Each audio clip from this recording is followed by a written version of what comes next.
This is Engineering Heroes.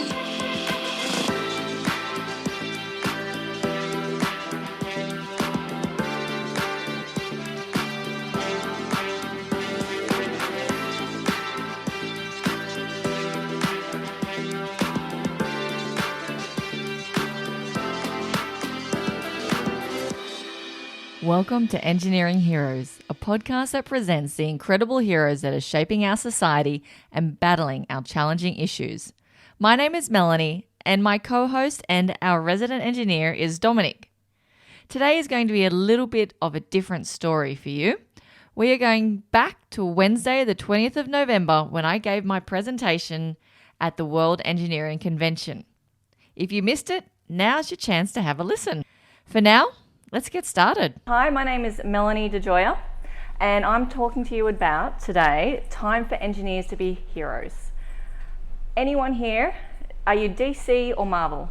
Any hands up for DC? I see 1, 2, 3, 4. Okay. Marvel? Yeah, more. Yeah, I totally read that one. I am a podcast producer. I am the co-creator and co-host and the producer and just about everything else that you can possibly be on the podcast called Engineering Heroes. I am also launching a new podcast called Idea Evolution. It's for kids, that one. It's about innovation and STEM throughout time and society and all that sort of good stuff. And that's some of the hats I wear. So I'm talking about heroes. I'm not going to ask you or encourage you to wear masks, because that's just going down some weird paths right there. Instead, we're going to talk about wearing hats. So I have this hat on today. I am a podcast producer and I'm talking to you in front of you, talking in front of you.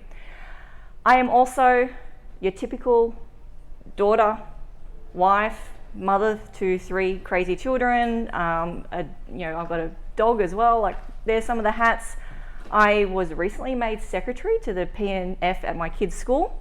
And I'm also, my day job is the project manager at the Warren Centre for Advanced Engineering at Sydney University.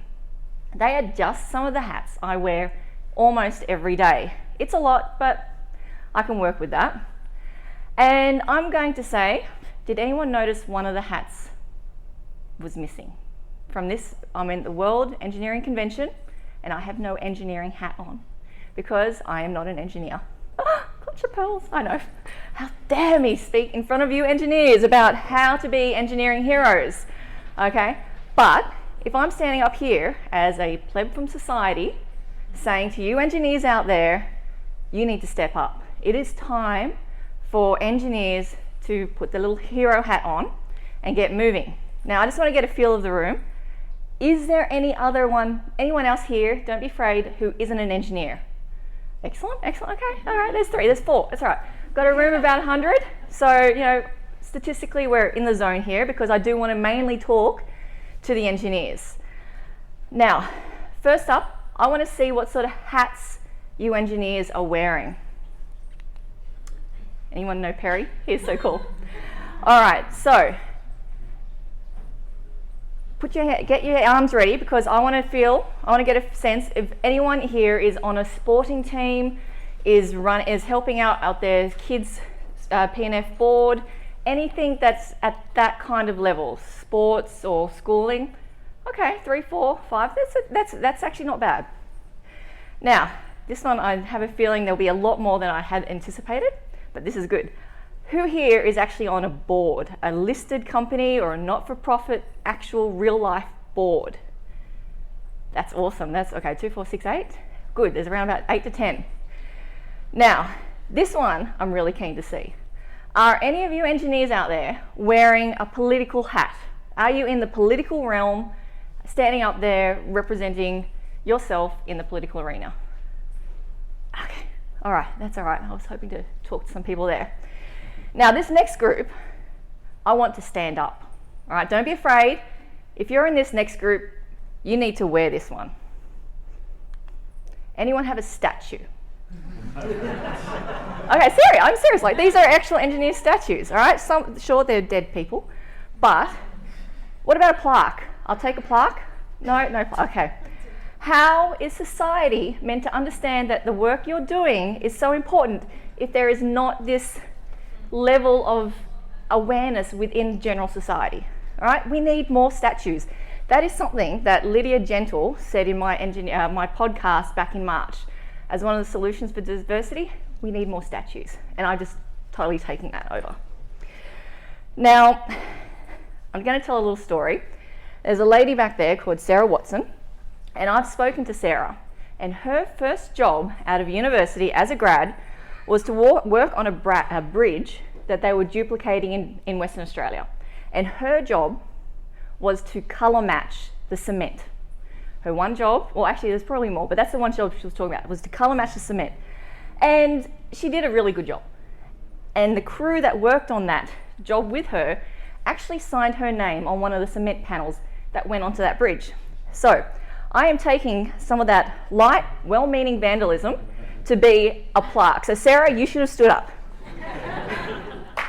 Yes, definite applause there. Now, how can we change this? How can we make engineers a bit more of heroes in society? I'm going to throw the other side. Should we even bother? All right, maybe the time of the engineers has gone with the dodo, gone with the dinosaurs, blown up in a big meteorite. Maybe you had your glory day in the third industrial revolution 100 or so years ago. Let's let AI take over, let them do the job.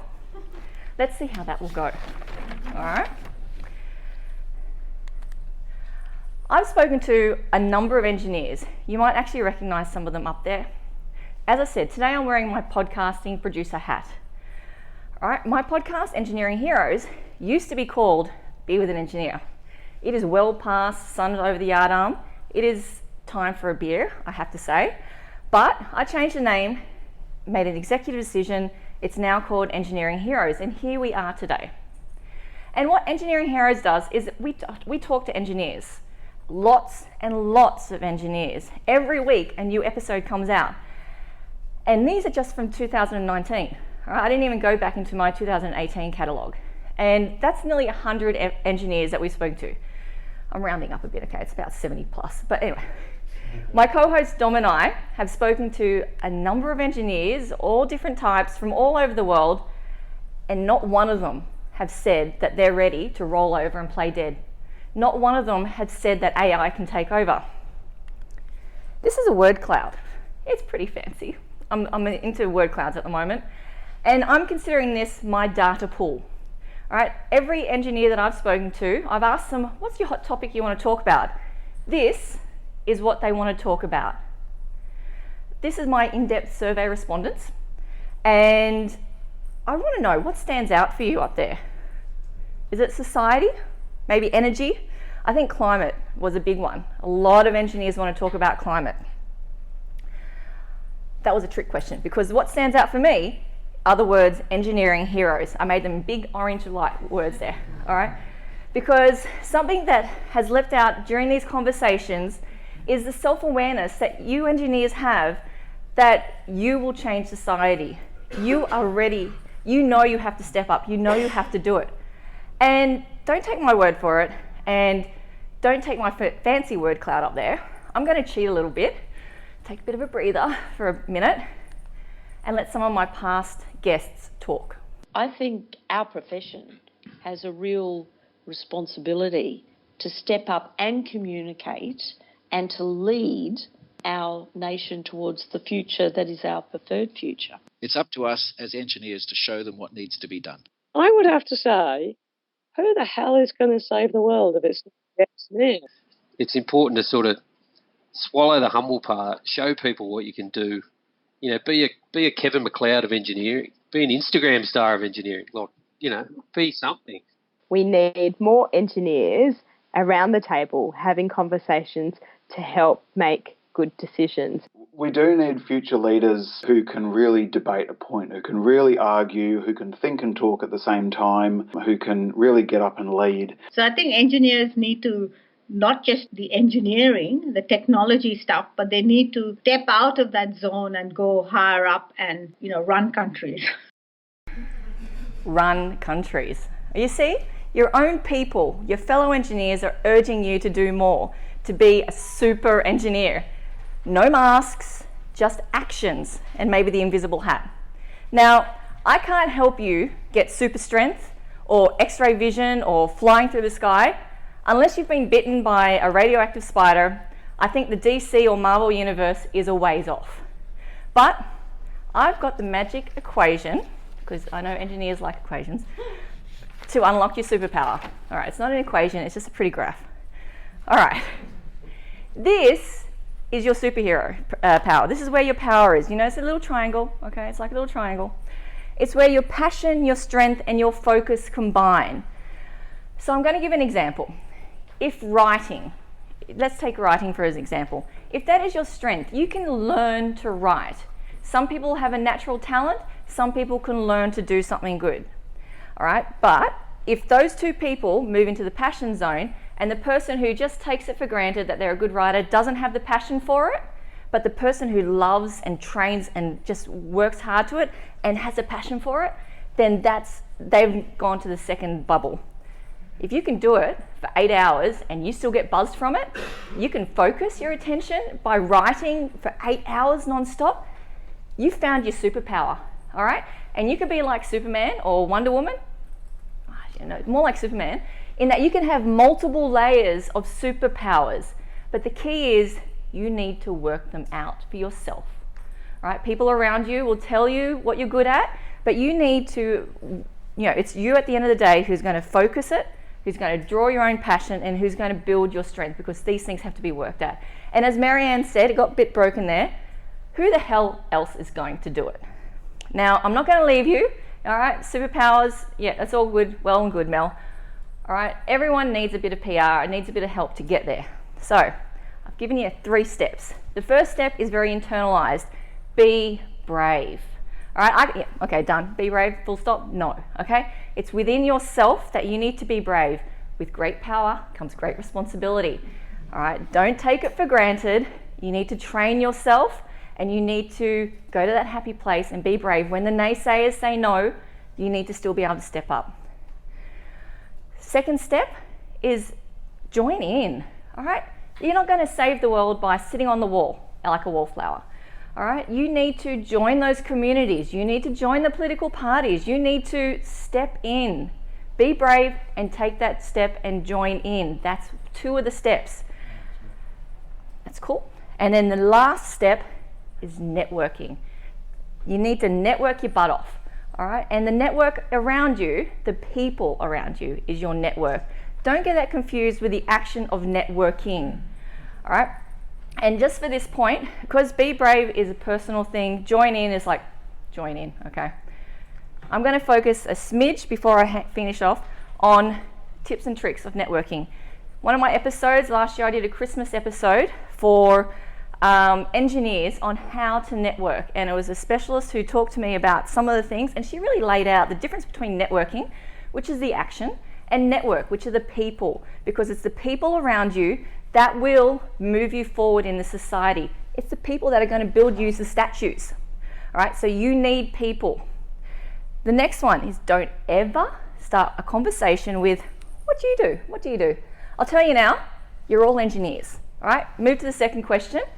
All right, you can come back, what sort of engineer are you? But make that a little bit like maybe 5 questions down. Ask them about, how did you get here today? What did you think of the opening, the keynote speakers at the beginning? What did you think of Melanie talking up here on the stage about being a hero?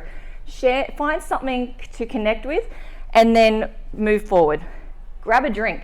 In Australia, it is, if you don't have a drink in hand, you're suspect, right? It can be a water. People don't connect with you if you don't have a drink. So have something, drink in your hand. Work the room, but you only need to do 3 to 5 people. You don't need to go crazy and talk to everyone. Target. Who do you want to speak to in this room? What do you want to get out of it? And don't be afraid to go, it's been nice talking, let's catch up. Because they want to talk as well. And the key in my last, is that my 9 seconds left? Yeah. Follow up. 71% of people don't follow up. Next week, your job is to send emails, send Christmas cards out, and say to people, it was great meeting you at WEC2019. Let's catch up for a coffee. Thank you. And thank you for tuning into another episode of Engineering Heroes. Next week, we will be bringing you Dom's presentation at the World Engineering Convention. He spoke about how consulting engineers are going to be the key to the future of engineering. If you want to know more about our podcast or the episode you just heard, visit our website www.engineeringheroes.com.au. I have the slide deck presentation version on the show notes page. You can find that at /S2E19. We hope you enjoyed today's slightly different episode. The best way to show your support for our show is to tell people, either in person or in a review. Just spread the word. Seriously, it is that easy. We look forward to you and your friends joining us next week when we bring you another episode with one of our engineering champions.